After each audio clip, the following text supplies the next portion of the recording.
27 को 27 सितंबर को चौधरी देवीलाल जी का सम्मान दिवस हम नूह में मना रहे हैं और उसकी तैयारियों की शुरुआत आज हमने डबवाली से करी है। डबवाली में आज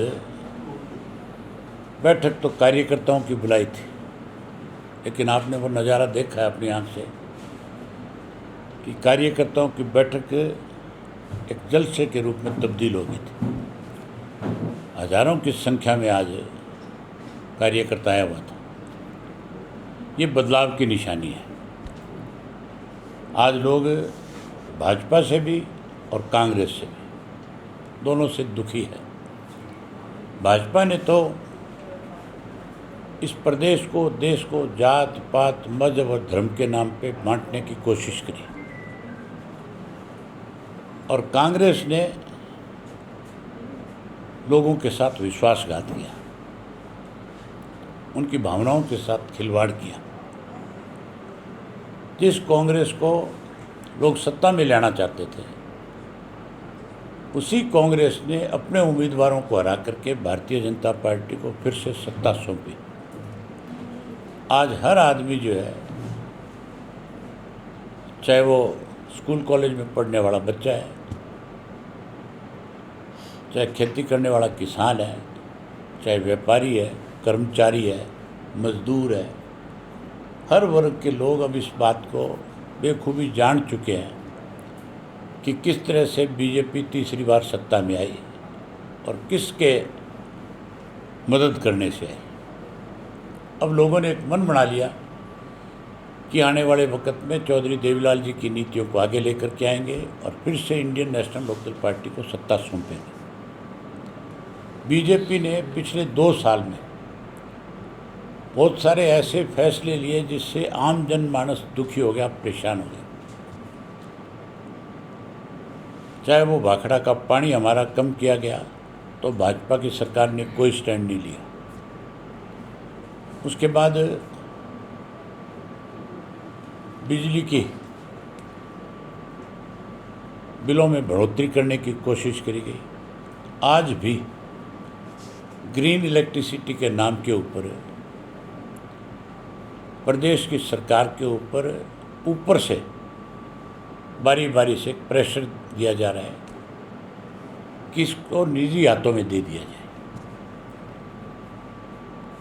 हमारी पार्टी अकेली पार्टी है, इंडियन नेशनल लोकदल पार्टी। हमारी पार्टी के सीनियर नेता चौधरी संपत सिंह लगातार जब मीटिंग होती है बिजली डिपार्टमेंट की, उसमें जाकर के ऑब्जेक्शन करते हैं, अपना ऑब्जेक्शन दायर करवा करके आते हैं, उसका डट करके विरोध करते हैं। इसलिए वो बहुत चीज़ बीच में रुकी हुई है। लेकिन मुझे नहीं लगता मनोहर लाल खट्टर का इतना ज़्यादा प्रेशर है, क्योंकि प्रदेश की सरकार को वो ही चला रहे हैं। वो उस विरोध को दरकिनार करके इसको निजी हाथों में देने का काम करेंगे। अगर ऐसा हुआ तो हम फिर इसका सड़कों पे आकर के भी विरोध करेंगे। न केवल बिजली का, ज़मीनों का भी निजीकरण किया जा रहा है, उसका भी हम विरोध करेंगे। इसके बाद इन्होंने बुढ़ापा पेंशन जो है वो काटने के लिए योजना बनाई थी।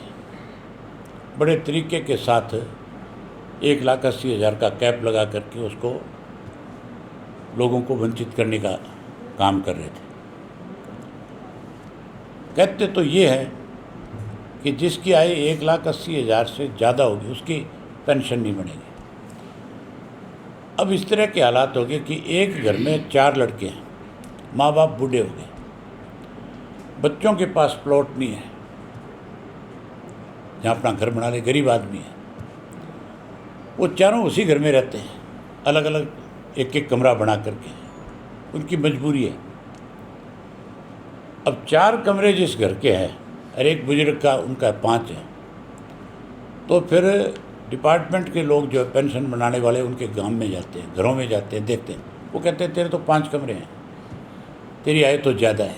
आय ज़्यादा नहीं है उसकी, उसकी मजबूरी है, लेकिन आज उसको इस तरह से पेंशन को रोकने की कोशिश की जा रही है।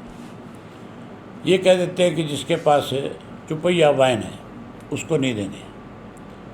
आज मारुति कार 10,000 रुपये में मिल जाती है, वो भी किस्तों में, पुरानी जो है, कबाड़ है, कोई लेता ही नहीं। लोगों ने उसके ऊपर अपना गैस का सिलेंडर रख लिया, किसी ने कोई इंजन रख लिया। आज तो खेत से घास लेकर के आने वाला व्यक्ति भी इस तरह की गाड़ियों का उपयोग करता है। अब उनकी पेंशन ये कह करके रोकी जा रही है। एक सोची समझी चाल के तहत जो है इसको आगे बढ़ाया जा रहा है। हमारी पार्टी ने विरोध किया जब जा कर के पेंशन मिली। गेहूँ की खरीद के लिए अनेक इस तरह के कैप लगा दिए थे जिससे किसान अपनी गेहूँ की फसल नहीं बेच सकता था। हमने इसका डट करके विरोध किया। उस वजह से अब की बार किसान की गेहूँ मंडी में बिकी। मुझे लगता नहीं इस सरकार की जो मंशा है, अभी इन्होंने नए सैलो निकाले हैं पूरे प्रदेश में। इनकी नीयत ये है कि अंबानी और अडानी अपने सैलो लगाएं और मंडियाँ बंद हो जाएं। ये मंडियाँ भी उजाड़ना चाहते हैं। अगर ऐसा भी हुआ तो भी हम उसका विरोध करेंगे, क्योंकि चौधरी देवीलाल ने मंडियों की स्थापना करी थी। मंडियों की स्थापना इसलिए हुई थी कि व्यापारी को भी 2 रुपये मिले, किसान को भी सहूलियत सुविधा मिले, इसके लिए।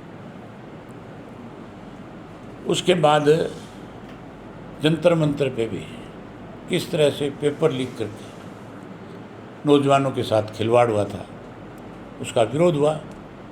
हमने खुल करके उसका पहले दिन से समर्थन किया। हरियाणा में अब अगर इस तरह का कोई पेपर लीक होगा तो उसका भी हम इसी तरह से विरोध करेंगे। आज तो केवल आपको निमंत्रण देने आए हैं और अपने कार्यकर्ताओं की जिम्मेवारी लगाने आए हैं। उम्मीद है कि आप भी आओगे और हमारे 10,000 से ज़्यादा जिस ढंग से आज की हाजिरी थी, अकेले डबवाड़ी विधानसभा क्षेत्र के लोग चौधरी देवीलाल के प्रति अपने श्रद्धा सुमन अर्पित करेंगे। अगर इस तरह की 10-10 हज़ार की हाजिरी गई तो मुझे लगता है कि हमने जो ग्राउंड तय किया है, अब तक 200 फुट बाय 900 फुट का टेंट लगा रहे हैं।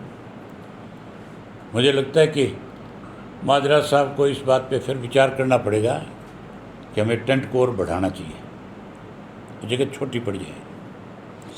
ये हरियाणा के इतिहास की सबसे बड़ी रैली होगी, सबसे बड़ा सम्मान दिवस होगा। ये लोगों का गुस्सा है, बदलाव है।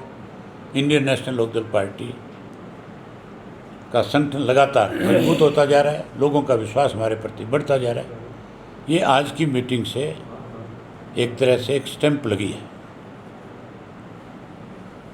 तो आपको निमंत्रण है, आप आओ। बहुत धन्यवाद। सर, एक भ्रष्टाचार का मामला भी सरकार है, भ्रष्टाचार के मामले सामने आ रहे हैं।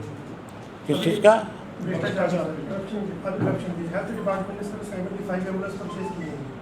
आप मुझे एक चीज़ बताओ, आप डबवाड़ी शहर में रहते हो, कौन सा डिपार्टमेंट ऐसा है डबवाड़ी में जिसमें भ्रष्टाचार नहीं है? मुझे एक भी डिपार्टमेंट ऐसा बता दो कि जिसमें भ्रष्टाचार नहीं है। भ्रष्टाचार तो चरम सीमा पे है।